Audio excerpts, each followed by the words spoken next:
Bom dia, meninos. Hoje a gente vai finalizar a unidade do livro, né? A gente falou sobre as horas e também sobre o sistema monetário brasileiro. Hoje a gente vai fazer alguns problemas revisando esses assuntos.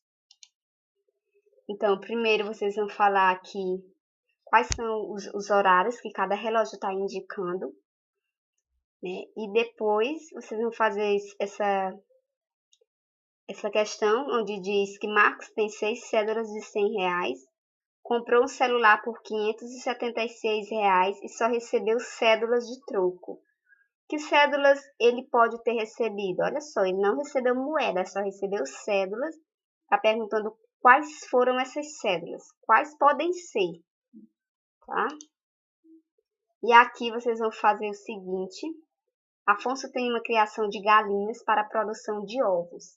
Ele anotou semanalmente as quantidades de ovos produzidos e de ovos vendidos.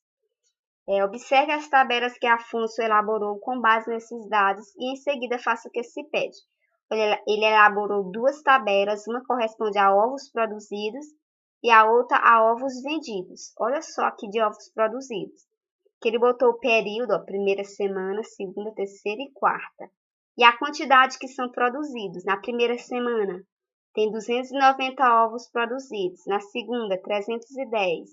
E assim sucessivamente. Agora, o que ele vende?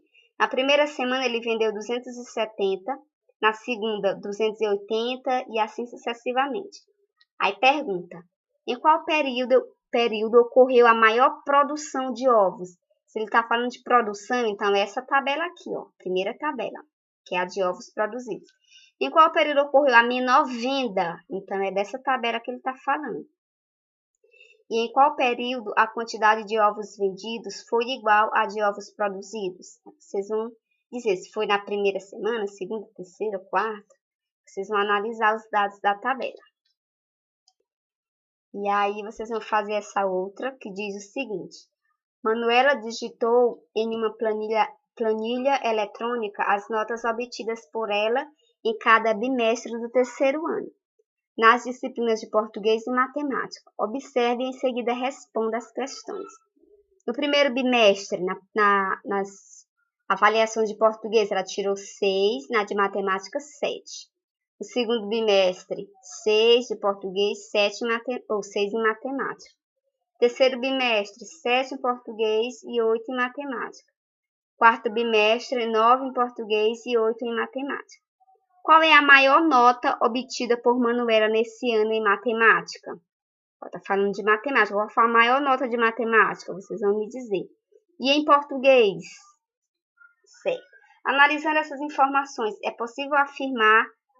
O que é possível afirmar em relação às notas de Manuela? Estão baixas? Será que ela vai ficar reprovada ou não? Vocês vão me falar. Então é isso. Vou aguardar as respostas. E a gente se vê, ou a gente se fala aí, tá bom? Beijos e até a próxima.